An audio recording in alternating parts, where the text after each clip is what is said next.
Princess Valorith walked through the long crystal hallway of the Serafel royal spire with slow, steady steps.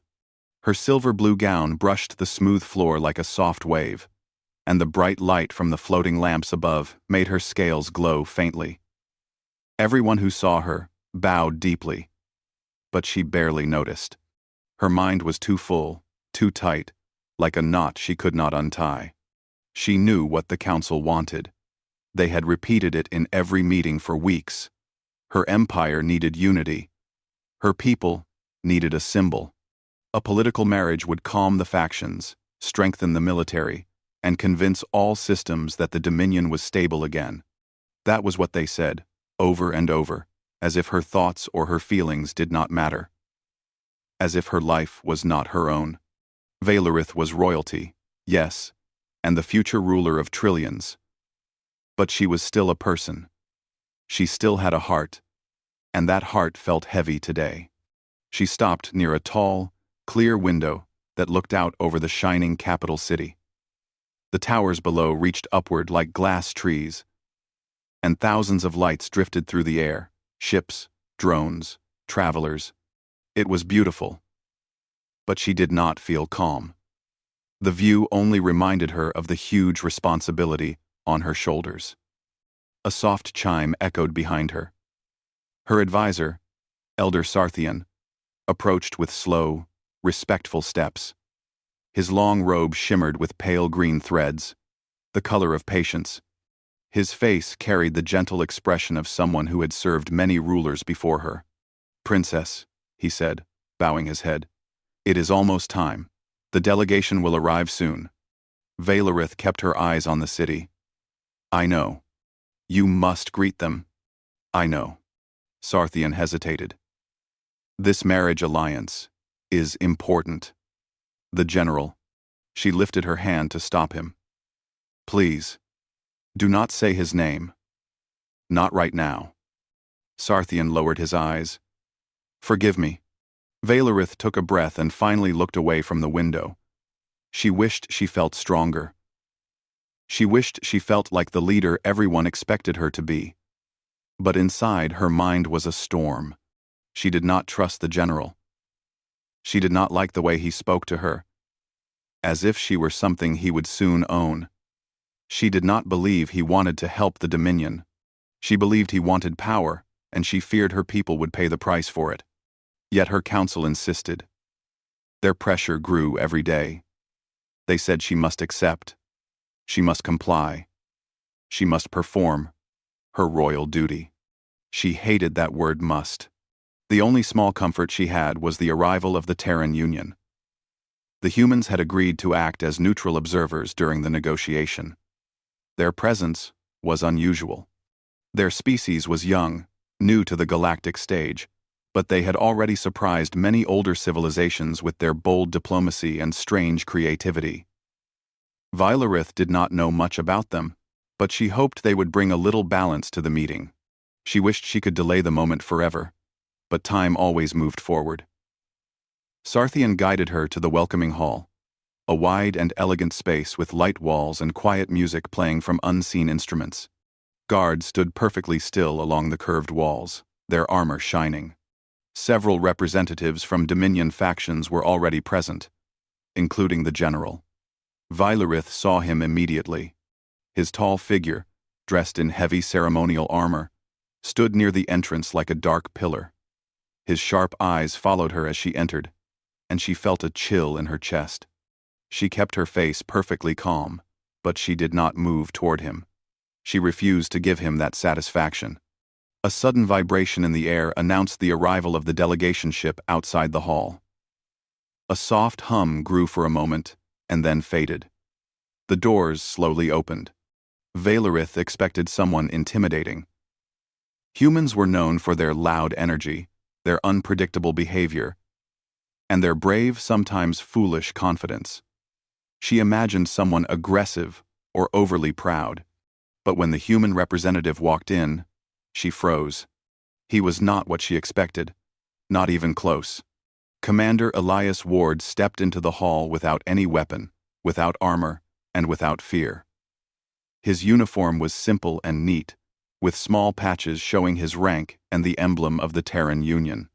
He was tall but not imposing, strong but not rigid. His eyes moved calmly across the room, taking in every detail with steady curiosity. Then his gaze reached her. Valerith felt her breath catch. She never froze in public. She never let emotion stop her body from moving. She had trained for years to remain collected under pressure. But something about the human's expression, the quiet respect in his posture, and the thoughtful intelligence in his eyes made her stop completely. Not because he was intimidating, not because he was threatening, but because he was different. Everyone else in her life looked at her with expectation, fear, or ambition.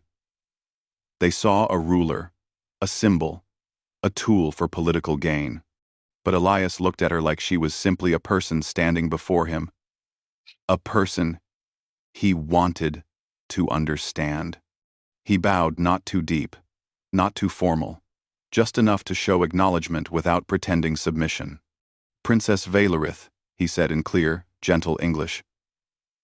"It's an honor to meet you. Thank you for allowing the Terran Union to participate." His voice was steady, warm, and strangely grounding.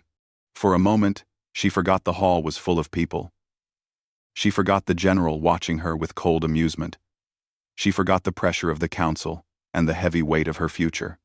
She remembered only the human standing in front of her. She forced herself to move again and stepped forward with calm dignity. "Welcome, Commander Elias Ward. Your presence is appreciated." He smiled, not a political smile, not a forced one, but the kind of smile a person gives when they are truly glad to meet someone. The hall felt lighter, just for a moment. The general cleared his throat loudly, reminding everyone of the purpose of the gathering. "Now that the human has arrived," he said in a deep, sharp voice, "let us begin. We have important matters to finalize, Princess." Valerith kept her face smooth and unreadable. "Yes, we do." She led everyone to the negotiation chamber. A long oval room with a floating table at the center, and transparent walls showing endless space beyond. Stars drifted like silver dust, giving the room a calm glow. Elias sat across from Valerith, while the general took the seat closest to her without invitation. She could feel Elias notice the disrespect, but he said nothing. He simply observed, waiting for the right moment to speak. The council members filled the remaining seats, their expressions tense and expectant. The general began first. "Princess Valerith has agreed to the union." "I have not agreed," she said quickly. "Discussions are not decisions." The council exchanged nervous glances. Elias raised one eyebrow slightly, and Valerith felt a quiet sense of support from him, even though he said nothing. The general leaned forward. "Princess, we all know the Dominion's future depends on this alliance. Your hesitation is, quote, one. Quote, hesitation is my right," she answered. Her voice was calm, but firm. Elias finally spoke. "May I ask a question?" The council looked uncomfortable. The general frowned. "Has the princess been given the freedom to consider her choices?" Elias said. "Or is she being told what she must do?" The room fell silent. No alien had dared ask this. No Dominion leader had even hinted at it. Valerith felt something shift inside her. He was not speaking for himself. He was speaking for her. The general slammed his hand against the table. "This is not human business." Elias stayed perfectly calm. "You invited us to observe. Observation includes asking questions." Valerith watched the general's face grow darker, and she felt a deep certainty settle inside her chest. Elias was not like the others. He was not afraid to challenge authority. He was not afraid to defend what he believed was fair. Humans were known for their unpredictable honesty, and for the first time in days, Valerith felt the weight inside her lift just a little. The council tried to continue the discussion, but the mood had changed. Elias kept asking simple, direct questions. Why must the princess have no say? Why was the general the only candidate? Why was military power used as leverage in a political decision? The more he spoke, the more Vylurith realized that she had not heard anyone talk this way in a very long time. His words were like air entering a sealed room. She could breathe again. By the end of the session, nothing had been decided, but everything had changed. As the others left, Elias approached her slowly. "Princess," he said softly, "if I crossed a line, you can tell me." "You did not," she said. "You reminded me that I still have a voice." Their eyes met again, and the moment felt strangely important, like the first step of something she could not yet understand. For the first time since the marriage proposal began, Vylurith did not feel alone, and she knew deep in her heart that the human had not come to her empire by accident. Princess Vylurith could not stop thinking about the human long after the negotiation chamber emptied. She walked through the quiet royal corridors with slow steps, her thoughts circling again and again around the same image. Commander Elias Ward sitting calmly across the table, asking the questions no one else had dared to ask. His voice had been steady, but not cold. His tone had been polite, but not weak. He had spoken as if she mattered, as if her opinion truly held weight, even when her own council refused to see it. It had been a long time since she felt that. When she reached her private study, she paused before the tall entrance, her hand resting against the smooth surface. The room beyond was filled with soft blue light and shelves of floating data crystals. Usually, this space felt safe. But tonight, the air felt heavy. She stepped inside, letting the door glide shut behind her. The table in the center lit up automatically. Reports floated above it, listing troop movements, diplomatic requests, and internal disputes. Everything reminded her of the same truth. The Dominion was not stable. Every faction believed their own vision for the Empire was the right one, and the general he believed he was the right one to rule beside her, no matter what she wanted. She lowered the lights until the room was dim, then sat quietly, trying to clear her thoughts. But her mind refused to settle. She could still hear Elias asking the council why she wasn't given freedom to choose. She could still hear the general's angry response, and she could still feel the way her heart had sped up. Not out of fear, but because someone had finally supported her openly, without expecting something in return. A soft knock broke the silence. Her guards announced the visitor. "Commander Elias Ward requests a moment, Princess." She hesitated for a breath. This was unusual. Humans were usually very careful about protocol in alien courts. He must have something important to say. "With court clam and abdex, allow him in."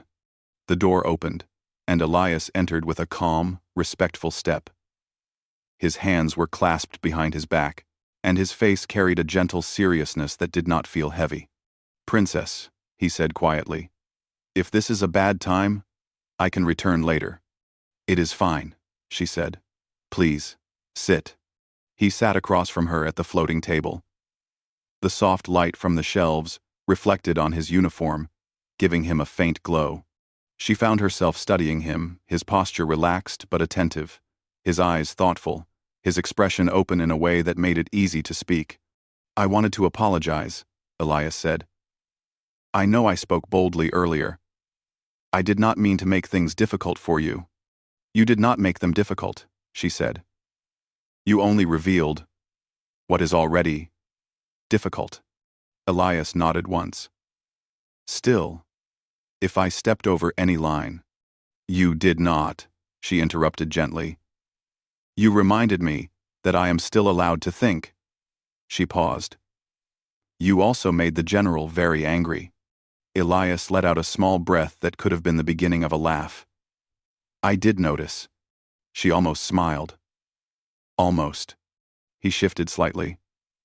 "Princess, may I ask something? Not as an observer, but as someone who is trying to understand." "You may." Do you want this marriage? The question was direct, simple, and yet, it felt like the most difficult one she had been asked. She looked down at her hands, at the faint glow of her scales.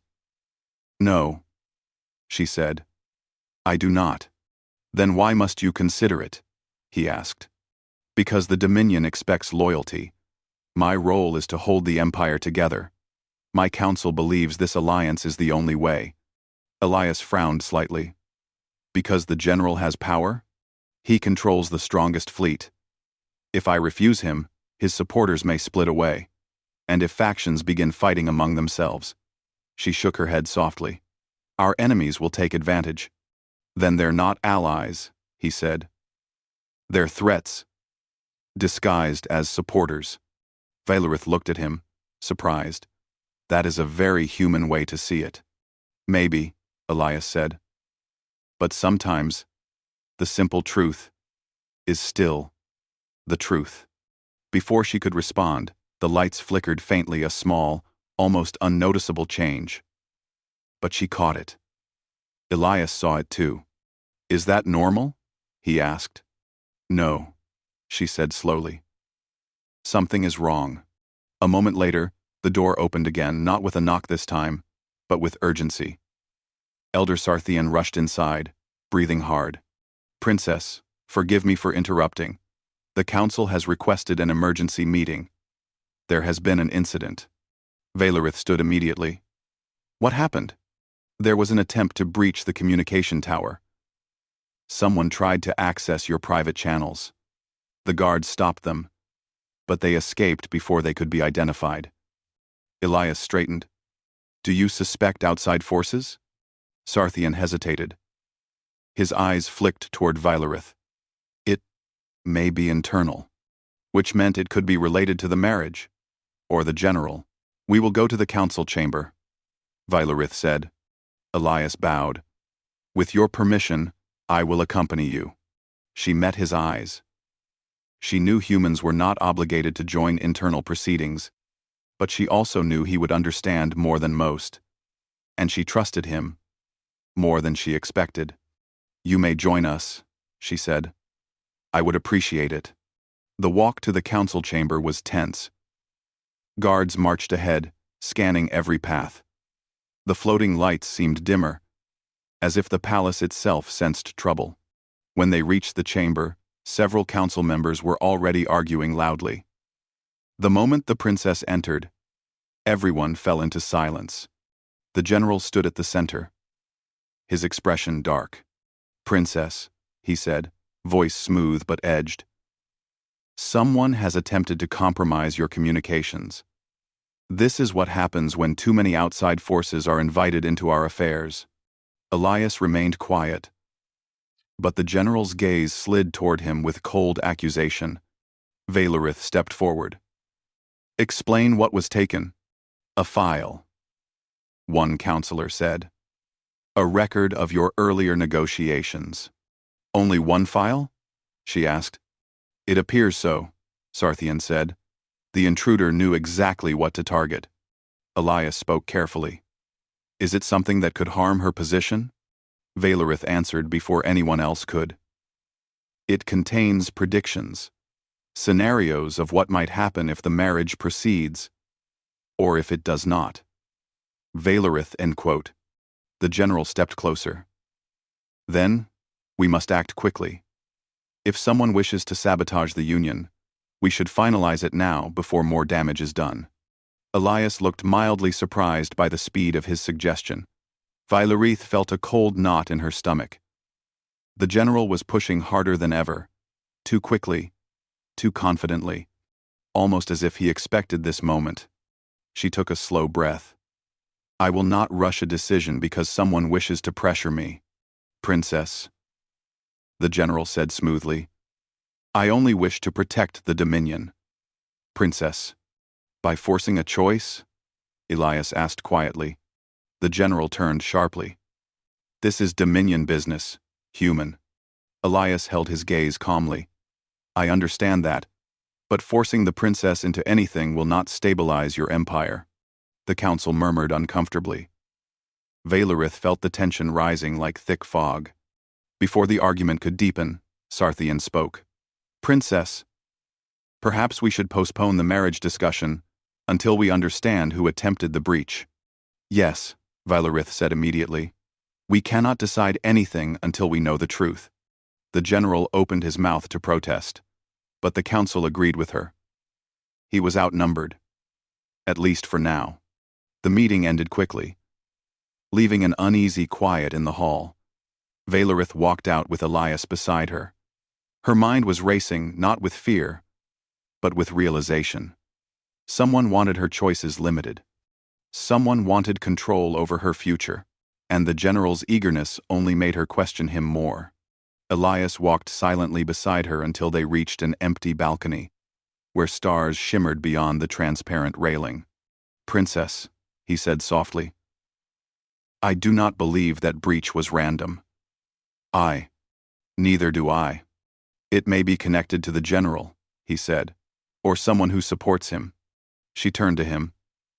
What would humans do in such a situation? He thought for a moment. We would look for the truth before making a decision that changes the future. A soft wind drifted through the balcony, carrying the faint scent of the gardens below. She looked up at the stars. They stretched endlessly, free and bright. Commander, she said quietly, I know little about humans, but your people seem to value choice. We do, he said. Sometimes too much. But we believe that a future built without choice is not a future at all. She felt something warm settle inside her chest, something like courage, something like hope. You have helped me remember something important, Valerith said. My voice is not lost. Elias smiled, gentle and sincere. I'm glad, Princess. Before she could respond, a faint alarm sounded from somewhere deep within the palace. Soft, not loud enough to indicate danger, but enough to signal that something else had gone wrong. Valerith met Elias's eyes. Tomorrow's negotiations will be harder. Then I'll be ready. For the first time since the marriage issue began, she felt steady. Not because her problems were smaller, but because someone stood beside her without asking for anything. The human did not just observe. He understood.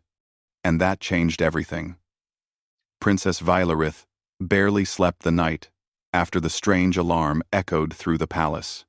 She had spent hours reviewing security reports, speaking with trusted advisors, and trying to understand who wanted to push her into a decision so quickly.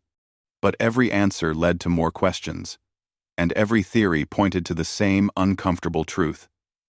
Someone inside the Dominion wanted to control her choices. By morning, she was tired, but her mind was clear. The palace lights brightened slowly as the sun rose over the crystal towers. Soft shadows moved along the walls. Everything looked peaceful. Yet there was a tension in the air that she could not ignore. A soft chime sounded at her door. Princess, her guard said, Commander Elias Ward is waiting in the Grand Hall. She did not hesitate. I will see him. She made her way through the halls, her gown flowing behind her like gentle water. When she reached the Grand Hall, Elias stood near one of the tall windows, looking out at the glowing city. He turned when she approached, offering a polite nod. Good morning, Princess. Good morning, Commander, she said. I hope your rest was peaceful. He gave a small, tired smile. Not as peaceful as I hoped. There were several messages from the Terran Union asking for updates. I sent simple replies. I didn't want to concern them until you have clarity. She appreciated that. He respected her position without interfering. A balance most diplomats never managed. We have much to discuss, she said. I agree. They walked together toward a quiet balcony where they could speak privately. The early light reflected on the transparent floor, giving the illusion that they were walking on the morning sky. Another report came in during the night, Valerith began. The security breach was more targeted than we thought. Whoever entered the tower used an old access code. One that should have been retired long ago. Whose code was it? Elias asked. She hesitated. It once belonged to the general. Elias exhaled slowly. That doesn't look good. No, it does not, she said. But the council refuses to believe he could be involved. They say he is too important to suspect. That sounds like fear, Elias said. Not logic. She looked at him, appreciating how simply he cut through excuses. I think so too. If someone can use his old code, then someone close to him must be involved. But without proof, the council will not act. Then we find proof, he said. She looked at him carefully. You speak as if you have a plan. I don't yet, he admitted. But humans are very good at noticing details others miss. If you allow me to observe your next negotiation session closely, I might see something. Violarith considered it. Having a human watch her internal politics so directly was unusual. But she trusted him. More than that, she felt safer when he was near, less trapped, less isolated. You may observe, she said softly. I want your insight. He nodded once. Thank you, Princess. I'll do my best. 1. Later that morning, the negotiations resumed in the Oval Chamber, filled with soft white light. The council members gathered slowly, their expressions uneasy. Rumors of the security breach had spread through the palace, and whispers drifted through the room like wind. When Violarith entered, everyone stood.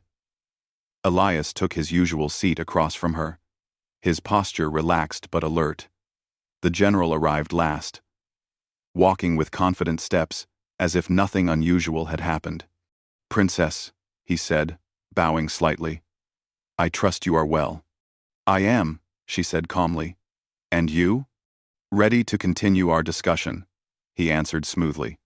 The session began with polite words and controlled expressions, but Violarith could sense the hidden tension beneath every sentence. The general pushed steadily toward confirming the marriage, insisting the Dominion needed stability and unity. At one point, Elias raised his hand slightly. May I ask for clarification? He said with quiet respect. The general frowned. The Terran Union is here only to observe, not interfere. Elias nodded. Of course. This is only an observation. Violarith gestured for him to continue. You speak often about unity, Elias said. But I am curious. Why must the princess be the one to give up her choice for unity? Why not find a solution that respects her voice as well? The general's jaw tightened slightly. Because a leader sometimes must sacrifice personal desires for the greater good. Elias studied him for a moment. Is that what you believe she is doing? Sacrificing desire? Or sacrificing freedom? Armin. Do. 10. Sask. Do. Several council members shifted uncomfortably. The general's eyes narrowed. You ask dangerous questions, human. Elias remained steady. Only honest ones. Violarith watched carefully. She saw something she had not noticed before when Elias questioned him. The general's expression flickered. Not with anger alone, but with unease. As if he were afraid someone might look too closely at something he wanted hidden. She decided to press the moment. General, she said calmly. I would like to review the security incident from last night. Do you know of any reason your old access code might have been used? The general stiffened. My access code? Impossible. That code should have been deleted. It wasn't, Violarith said. Someone used it to access my private records. Princess, he began, his voice too controlled. This is obviously an error in the system. You cannot seriously believe. I believe only what evidence shows, she said, her voice still calm but with quiet authority. Elias noticed the faint tremor in the general's hand. He also noticed the way two of the general's supporters exchanged a brief glance. Small details, but they mattered. Perhaps we should check the code's history, Elias suggested. Humans keep detailed access logs. I assume the Dominion does too? Of course we do, Valerith said. The general quickly stood. This is unnecessary. Princess, these distractions weaken your position. We should stay focused on the marriage. Your empire needs.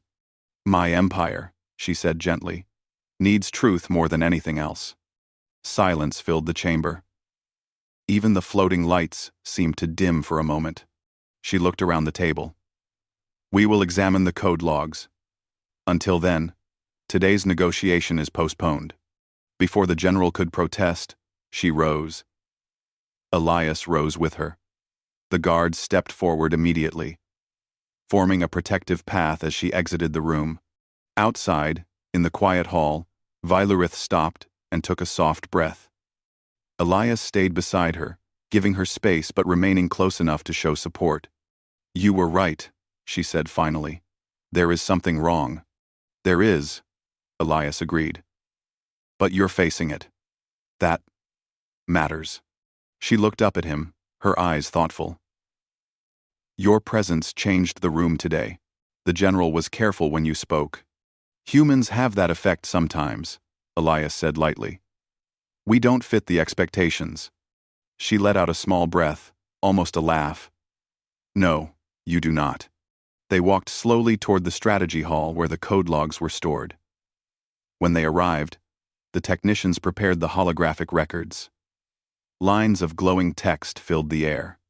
Elias leaned forward slightly, studying the patterns.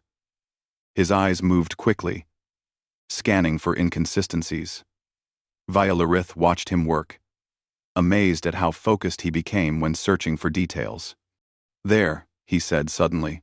Look. On the log, the access code had been used several times before the breach, always at quiet hours, always when the general was supposed to be at meetings or public events.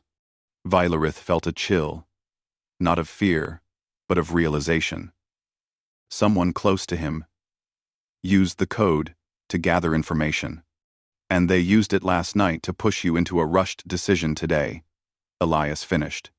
She nodded slowly. The pieces were connecting. This was not about unity. This was not about stability. This was about control. She straightened, calm but firm. We will show this to the council. When she returned to the council chamber, the general looked unsettled. The moment the logs were displayed for everyone to see, the room erupted into quiet shock. The general denied everything. But the data spoke clearly. No accusations were made.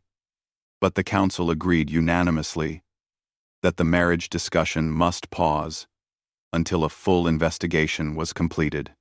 For the first time since the proposal began, Valerith felt her burden lift. After the meeting, she and Elias stood once more on the balcony overlooking the glowing city. The sky was turning soft lavender as evening approached. You changed the course of today, she said softly. Your questions made the truth visible. I just asked what seemed wrong, Elias replied. You did the hard part. She turned to face him fully. Commander, you helped protect my future when no one else tried. You protected my freedom without expecting anything. I only wanted you to have a real choice, he said gently. And now I do. For a long moment, they stood in peaceful silence, watching the soft lights of the city shimmer below them. The future was still uncertain, but the fear inside her had faded. She felt steady, strong, not alone. Finally, she spoke again. Elias, the council will ask me what I choose when the investigation is complete. He nodded. What will you tell them? She looked out at the horizon where the first stars began to appear. I will tell them I choose my own path. Not one forced on me, not one chosen for me. Elias smiled, warm and proud. That sounds like the right path. It is, she said. And I am glad you helped me find it. He bowed his head slightly. Always, Princess. As the stars brightened, Valerith felt something she had not felt in a long time: hope. A gentle, steady hope shaped not by duty, but by choice. And for the first time, she believed the future could truly be her own.